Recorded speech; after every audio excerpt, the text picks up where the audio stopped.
¿Cómo les va a todos?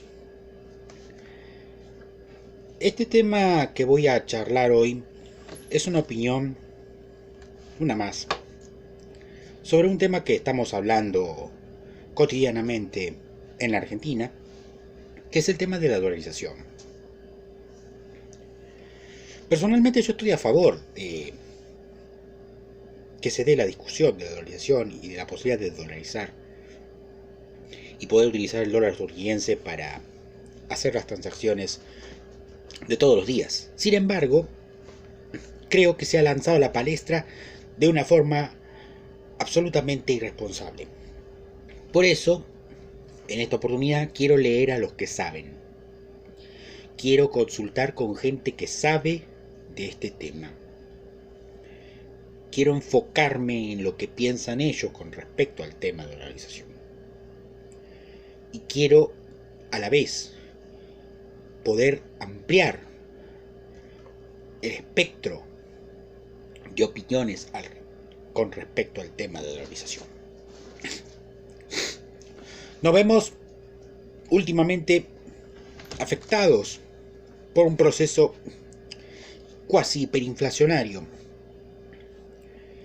que empieza a desgastar profundamente nuestros ingresos y amenaza con poner a la población en una situación muy catastrófica. Por eso prenden muy fácil las ideas de la dolarización de la economía en algunos sectores. Por supuesto, como ya dije,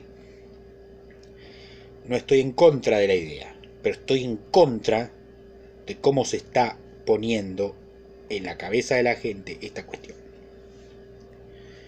Porque creemos que podría terminar con la inflación, cual solución mágica, y en realidad tiene diversos conceptos que la gente no entiende porque son técnicos y propios de la economía y de la especialidad de la moneda, que valdría la pena mirar, que valdría la pena conocer. Yo voy a leer hoy un artículo que se publicó en Infobae, que es de dos especialistas en moneda, de los más importantes de este país, gente que verdaderamente sabe y no dice cualquier cosa, no dice delirios, que es Errores e inconsistencias del nuevo proyecto de dolarización, de Diego Giacomini y Mariano Fernández, que fue publicado en Infobae el 25 de abril del 2023. Luego de finalizada, voy a dar mi parecer al respecto. Y voy a plantear, por supuesto, no mi opinión sobre la nota, sino sobre mi opinión sobre la economía en general. El desafío de tener paciencia, escuchar, entender, luego, si surge alguna cuestión,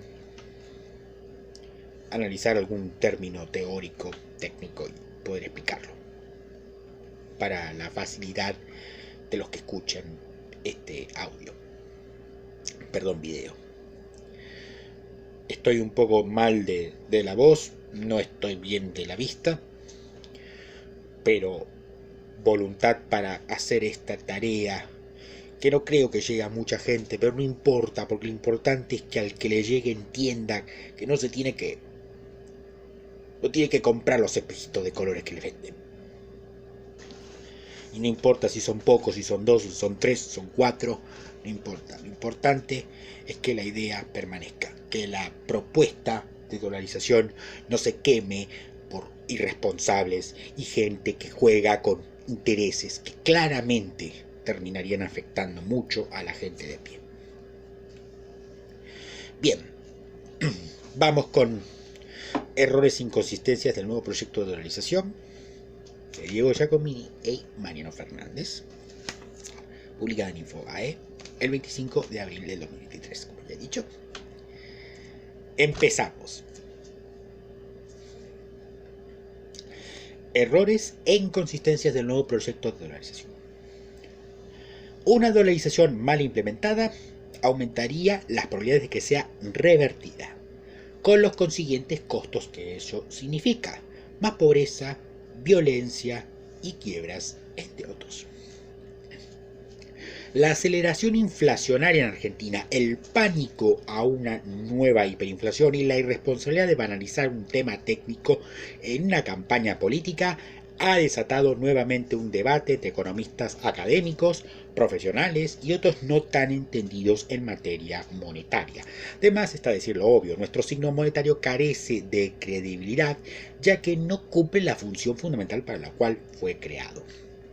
Creemos que es importante destacar que la dolarización, que si bien es un sistema compartido por los autores de esta nota, no es el único método para estabilizar, y que la literatura es vasta en el tema, aún en situaciones de altas inflaciones crónicas como la que padece Argentina de forma sistemática. El problema no es la dolarización, el problema es que una dolarización mal implementada, con poca credibilidad y en un marco de casi nula de aplicación y cumplimiento de la ley, enforcement, puede ser catastrófica para nuestra economía, generando más costos que beneficios.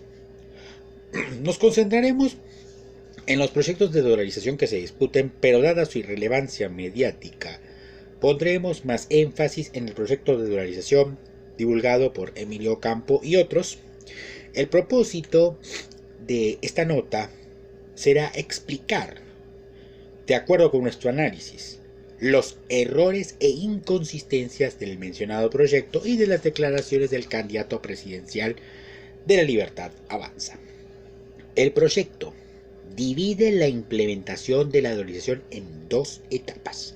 La primera intenta solucionar el problema del cuasi fiscal en Argentina, y la segunda trata de asegurarse la oferta de dólares para iniciar el proceso de dolarización, donde se destacan distintos métodos para la transición.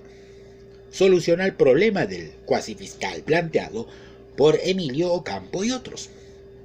Para solucionar el problema del cuasi fiscal del Banco Central de la República Argentina, el Tesoro debería emitir nuevos bonos bajo ley New York para obtener a cotizaciones actuales aproximadamente 30.000 millones de dólares, equivalentes al stock de LELIQs y PASES, y canjeárselos al Banco Central de la República Argentina por sus títulos públicos en pesos, muchos de ellos depósitos intransferibles. Los bonos en dólares con jurisdicción legal en New York se depositarían en un fideicomiso en el exterior, que pagaría rendimiento y estarían macheados con las LELIQs y PASES, que no se emitirían más. Si alguien se quisiera llevar los depósitos en pesos que se encuentran respaldados por LELIQs y PASES, habría que vender los bonos del fideicomiso y o utilizar su flujo de rendimiento para pagar las LELIQs y PASES que respaldan los depósitos. Problemas del mecanismo. Primer problema: los bonos cotizan actuales al 25-30%, o sea, hay que emitir entre 100.000 y 120.000 millones de dólares de deuda nominal para conseguir 30.000 millones. Es decir, habría un aumento del face value de la deuda. Además, si al dolarizador se le ocurriera crear un derivado financiero de dicho fideicomiso, usando los bonos y los rendimientos del fideicomiso como garantía para emitir otra nueva deuda bajo ley New York por un monto similar a la base monetaria, 12.000 millones de dólares, y tener con qué ejecutar la dolarización, nuevamente volveríamos al primer problema: emitir deuda nominal por 40.000 o 48.000 millones de dólares. Bajo esta hipótesis, la deuda nominal habría crecido en poco menos de 170.000 millones de dólares. Segundo problema. El mercado internacional de capitales puede absorber este exceso de oferta de bonos argentinos. Siguiendo a Calvo, cuanto mayor sea la deuda, mayor será la prima de riesgo y mayor la probabilidad de default. No debemos olvidar que en 2019 Argentina cayó nuevamente en default y seguramente caeremos nuevamente en 2024. En este contexto, dicha emisión de deuda no nos dejará nuevamente en un algo riesgo de default soberano al momento posterior a dolarizar. Puntualmente, la propuesta de Emilio Campo incurre en la inconsistencia intelectual de asumir que Argentina podrá colocar nueva deuda en los mercados internacionales, ignorando que nuestro país está actualmente en virtual default y no tiene financiamiento. La situación 2023-2024 dista dramáticamente para peor con la pasada situación 2015-2016. En aquel entonces el riesgo argentino rondaba los 500 puntos básicos y era similar al riesgo promedio en Latinoamérica, medido por el ENBI. Actualmente el riesgo argentino ronda los 2.600 puntos básicos, mientras que el de LATAM se ubica en 443 puntos básicos.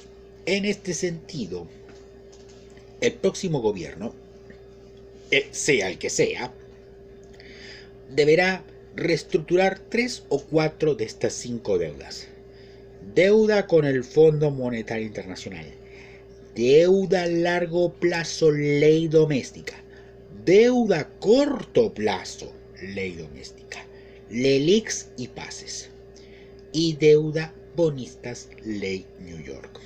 Lo cual sin lugar a dudas será un gran obstáculo para colocar la nueva deuda propuesta por Emilio Campo.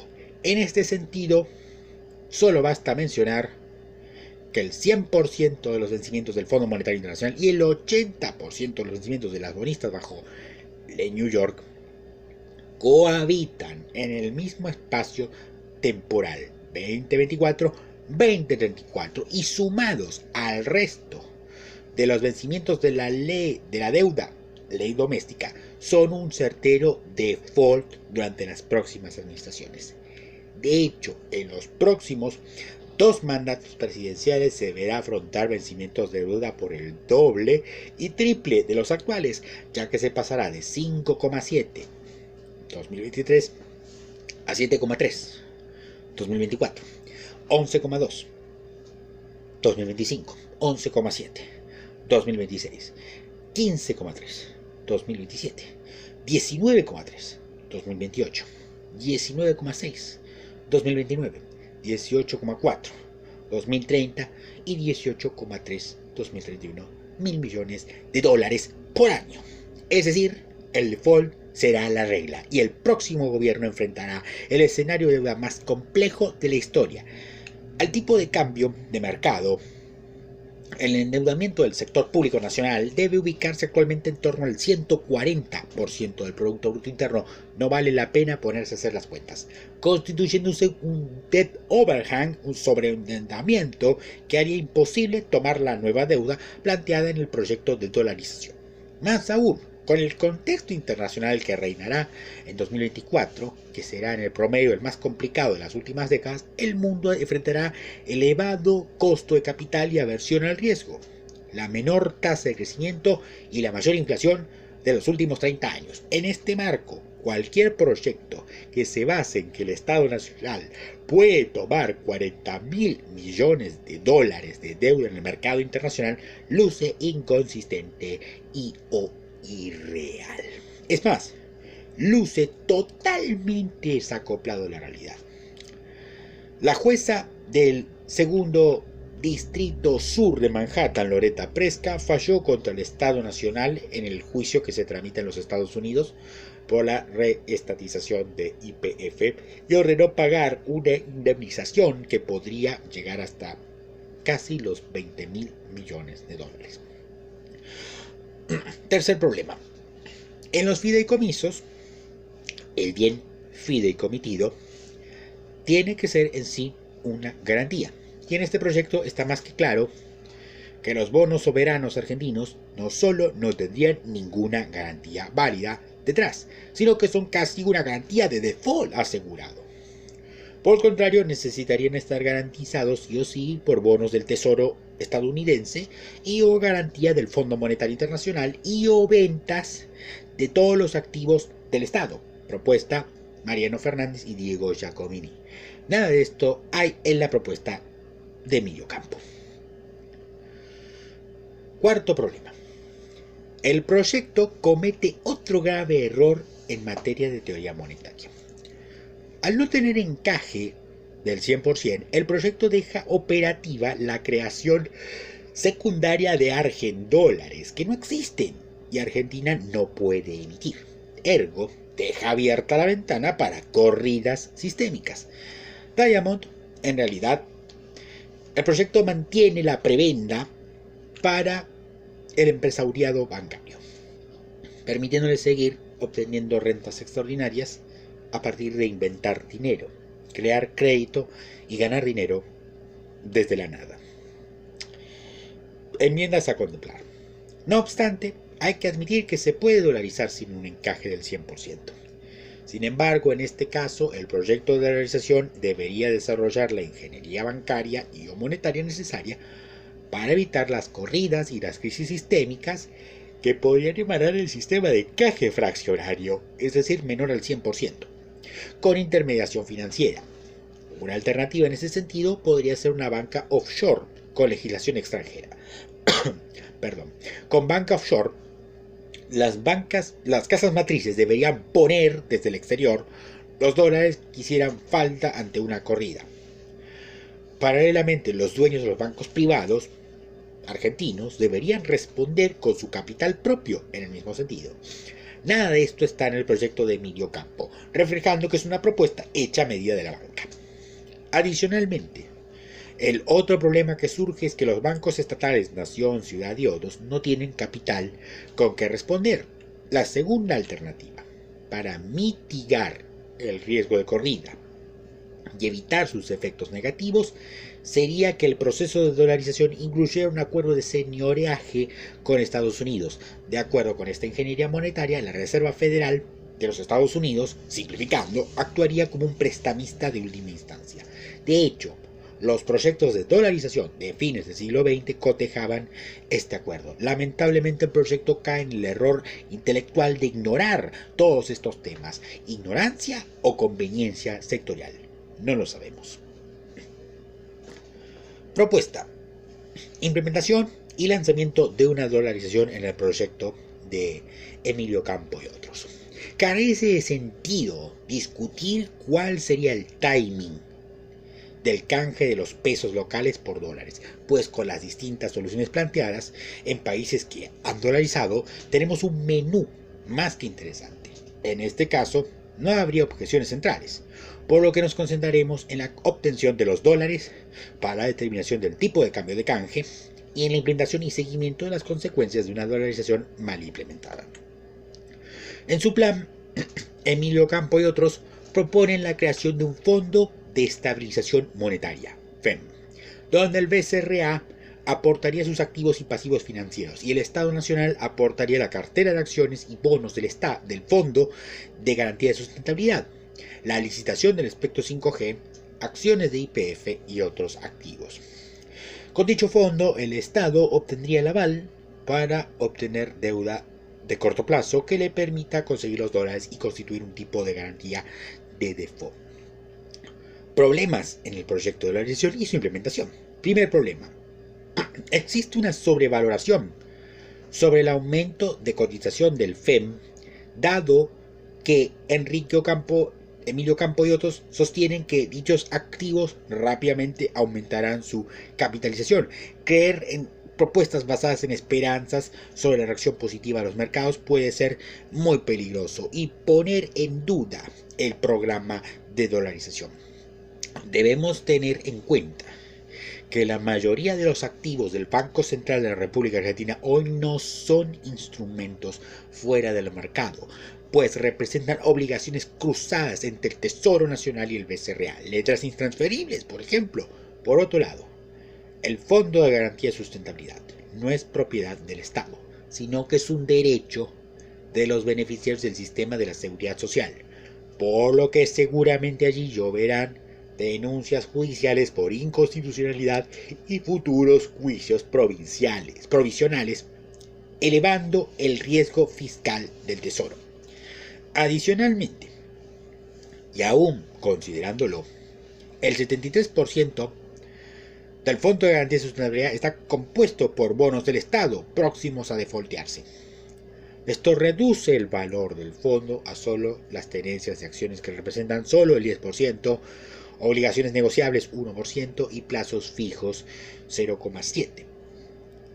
Con respecto a YPF ya escribimos arriba. Segundo problema. Este segundo problema es de carácter teórico. Las inconsistencias en el programa de dolarización propuesta por Emilio Campo y otros nos llevarían a inferir que dicho programa asumiría las características de un programa de estabilización transitorio. En este sentido, para que una dolarización sea percibida como permanente, deberían cumplirse múltiples características que aquí brillan por su ausencia. El listado es muy amplio, por lo que podemos exponer algunas a modo de ejemplo. Características para que un programa sea considerado permanente ausentes en el proyecto. Su implementación política debe surgir de un acuerdo de la sociedad refrendado por grandes mayorías políticas que aseguren que en un futuro la dolarización no sea revertida. En este sentido, una democracia plebiscitaria, como propone Javier Milei, más parecida a la Alemania de 1933 a 1945 que al Congreso de los Estados Unidos, solo sirve para condicionar a los legisladores transitoriamente, pero no determina la permanencia de la medida. Con el mismo criterio y frente a una desilusión, el programa sería abandonado por un próximo gobierno. Por otro lado, el programa muestra graves inconsistencias como la inexistencia de una banca offshore, dejando al sistema monetario en alto riesgo de no poder evitar una crisis sistémica en caso de una corrida bancaria o la falta de un acuerdo con la Fed frente al señoreaje derivado de la demanda local de dólares. Tercer problema. El programa propuesto por Emilio Campo y otros, o el programa declamado por Javier Milei, que no son lo mismo, pues Milei no ha sido claro en los detalles, no solucionan el desequilibrio intertemporal crónico del sector fiscal. Argentina se caracteriza por padecer de una dominancia fiscal crónica que no se soluciona cambiando el sistema monetario. En este sentido, ¿quién garantiza que las provincias no vuelvan a emitir? Cuarto problema. Dadas las inconsistencias expuestas en el presente artículo, las probabilidades de que una dolarización como la propuesta, como su implementación bajo el supuesto de que Milei decida llevarla a cabo, culminarían en nueva frustración y empobrecimiento de la sociedad. Explicitemos entonces la naturaleza del problema. La eliminación del peso como moneda de curso legal no elimina el tipo real de cambio, que es el cociente entre los precios transables, los exportables, importables y los no transables, peluquería, salarios, propiedades, servicios, etc. Siguiendo la literatura de estabilizaciones temporarias de Calvo Beck y Lahiri, se comprenden los efectos de una dolarización transitoria. Este tipo de estabilización se caracteriza por un ciclo expansión-recesión de la economía, cuya duración depende de la credibilidad del programa. Tal como dice Rush, a menor credibilidad, mayor profundidad del ciclo y mayor desequilibrio económico. Este ciclo transitorio determina que en el corto plazo se desarbitren las tasas de interés, generando una entrada transitoria de capital tales que determinaría un déficit de la cuenta corriente y un exceso de demanda en el mercado de los no transables. El cambio del precio temporal al consumo hoy determina un alentamiento de las decisiones de compra, generando distorsiones en el tipo de cambio real. El exceso de demanda de no transables atenta contra la convergencia de la tasa local a la tasa de inflación internacional, que es el valor al que deben converger los precios locales. Esta falta de convergencia implica que el tipo real de cambio no para de caer. Una forma clara de entender esto sería que hoy, mientras pagamos un corte de peluquería $8 frente a este fenómeno, rápidamente comenzaríamos a pagar $15, $30, $65. Sí, el aumento del precio de los no transables nos haría caros en dólares y desacoplaría nuestra productividad por un fenómeno de sustitución transitoria del consumo, sumado a la rigidez laboral de nuestro sistema legal. Tarde o temprano, esto elevaría las probabilidades de que los ciudadanos comiencen a reclamar la reversión de la dolarización. Conclusión: una dolarización mal implementada aumentaría las probabilidades de que sea revertida, con los consiguientes costos que ello significa: más pobreza, violencia, quiebras, etc. El debate sobre la dolarización es rico y necesario en los ámbitos académicos, pero cuando el mismo pasa a ser un entretenimiento mediático, correremos el riesgo de destruir un instrumento que con otras condiciones y con un cronograma serio de reformas puede ser una medicina eficiente para comenzar a solucionar nuestros problemas. Y aquí termina la nota. Creo que podemos concluir algo de esto. La última parte fue mucho más técnica, seguramente más difícil de entender, pero tiene que ver específicamente con que estaríamos empezando a pagar en dólares más caras las cosas si hubiese una dolarización, y los salarios obviamente no irían mejor. Claramente este aspecto es el más preocupante, pese a que todo el proyecto en general analizado por los economistas expertos en esta materia, en moneda, la parte que más me preocupa es la de la viabilidad, de la durabilidad del programa. Quiero decir, si es transitorio o no lo es. Si es permanente. Si es permanente, eso significa que tus nietos comprarán en dólares, y los nietos de sus nietos también seguirán usando esos dólares. Por supuesto, imaginar eso es difícil.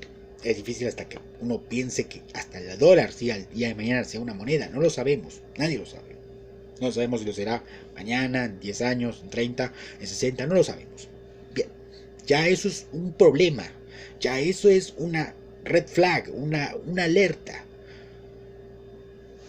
Pero lo que más me impacta de la nota es la cantidad de errores que ellos le encuentran al proyecto. Y el proyecto es tomado por uno de los candidatos presidenciales con probabilidad de ganar, que no parece no haberlo analizado en absoluto.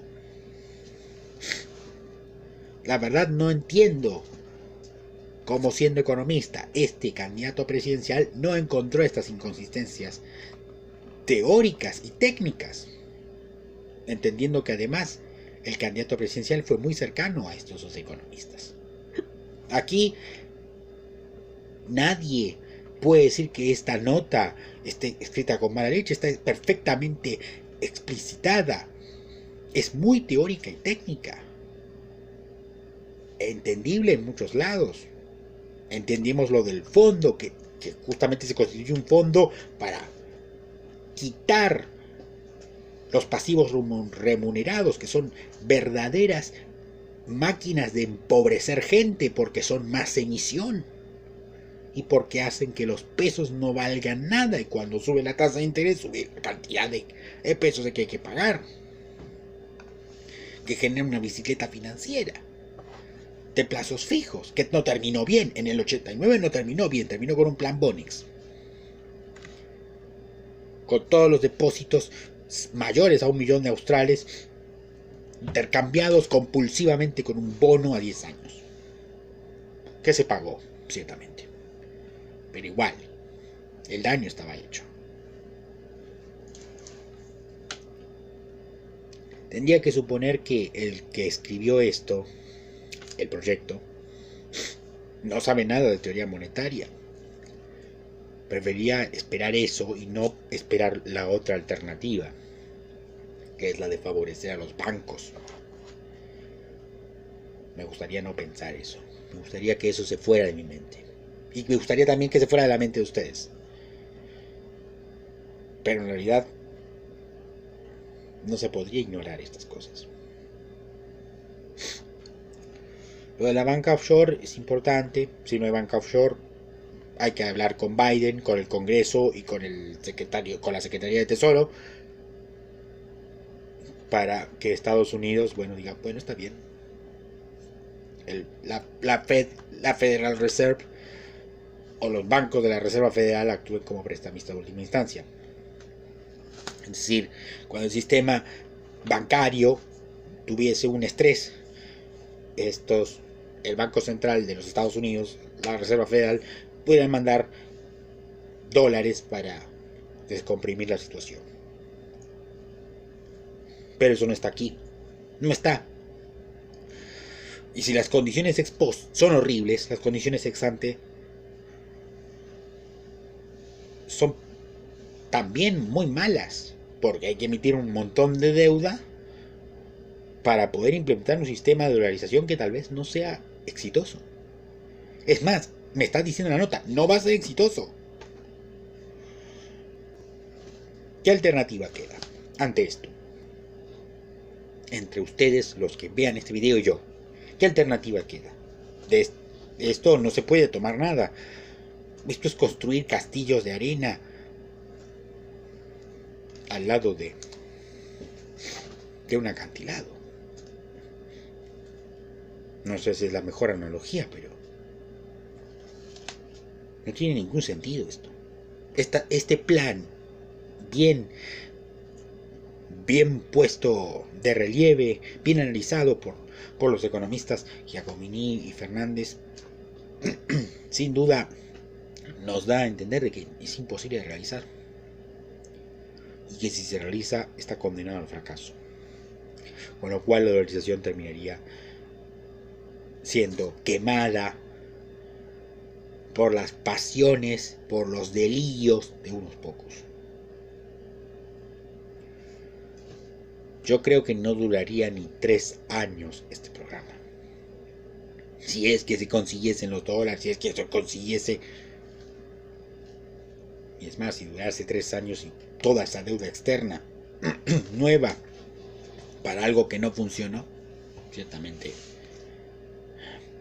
carece de sentido. Otras alternativas las voy a discutir brevemente, las he escuchado. Las propuestas de Martín Tetaz con la convertibilidad con el real, y la de Spert con una especie, lo voy a decir así, una especie de nuevo plan austral que implicaría una nueva moneda que se llama peso libre con la cara de Alberdi, pero que en definitiva no deja de parecerme un plan austral. No lo he leído, pero no me sorprendería si encontrase características similares. Hilvanando un poco se podría encontrar. En definitiva, la convertibilidad con el real yo la descarto. Lo he hablado con Martín en una ocasión en que él lo expuso. Éramos 5 personas, contándolo a él. Y le pregunté por la política fiscal de Brasil, la política fiscal, el gasto público, los impuestos, y si podía haber, si el aumento, la dominancia fiscal que tuviese el gobierno brasileño podía terminar afectando esa convertibilidad. del real con el peso. Obviamente me prometió investigarlo, supongo que lo habrá hecho porque sigue con su idea. Y habrá dicho que no había mucho problema con eso. Por supuesto, si te toca un presidente como Lula, que se despierta todos los días enojado con el presidente del Banco Central porque las tasas siguen muy altas, no me deja muy tranquilo la idea de una convertibilidad con el real. Sería una buena idea si el real fuera una moneda más estable que el dólar, pero si pusiéramos a los argentinos sommeliers de divisas como nadie en el mundo a elegir entre dólares y reales, sin duda elegirían los dólares.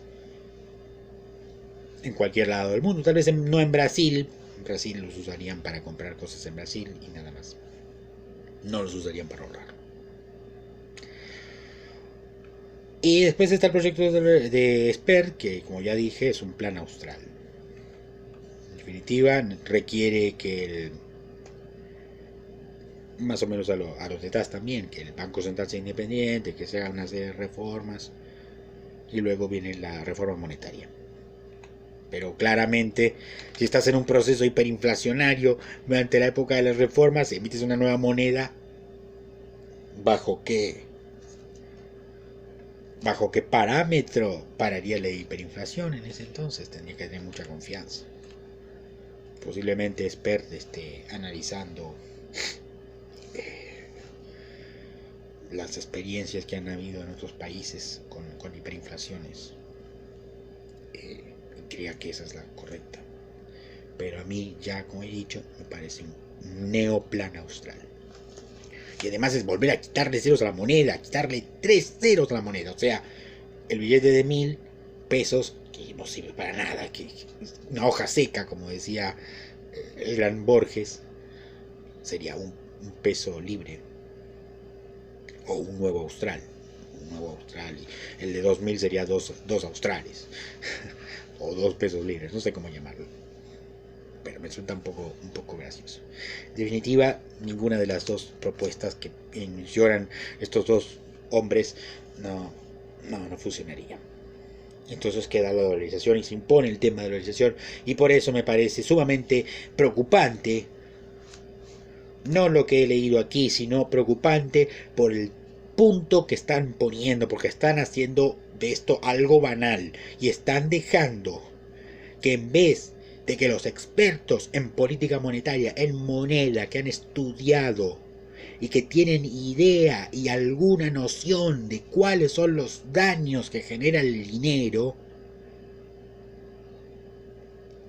privilegien poner estos hombres sobre la mesa de discusión de los argentinos algo en definitiva falaz y que podría dañarlos. Ciertamente la discusión de la dolarización, como dicen bien los autores, es muy rica y debe darse, pero no en estos términos. Lo siento por... Yo miraba las noticias hace poco y sin querer desmerecer a nadie, pero no puedo estar de acuerdo con un limpiavidrios. No puedo, porque él no sabe. Él no sabe esto. No lo ha estudiado.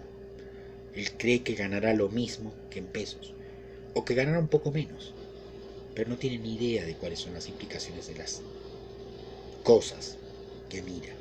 Mira por la televisión y ve que alguien le propone una solución mágica, y aquí no estamos hablando de soluciones mágicas, estamos hablando de temas serios, y no hay nada más serio en el mundo, y lo digo sinceramente, lo digo con toda la fuerza de la conciencia, no hay nada más serio en el mundo que la moneda, porque la moneda es la que evita que nos estemos matando por un pedazo de carne.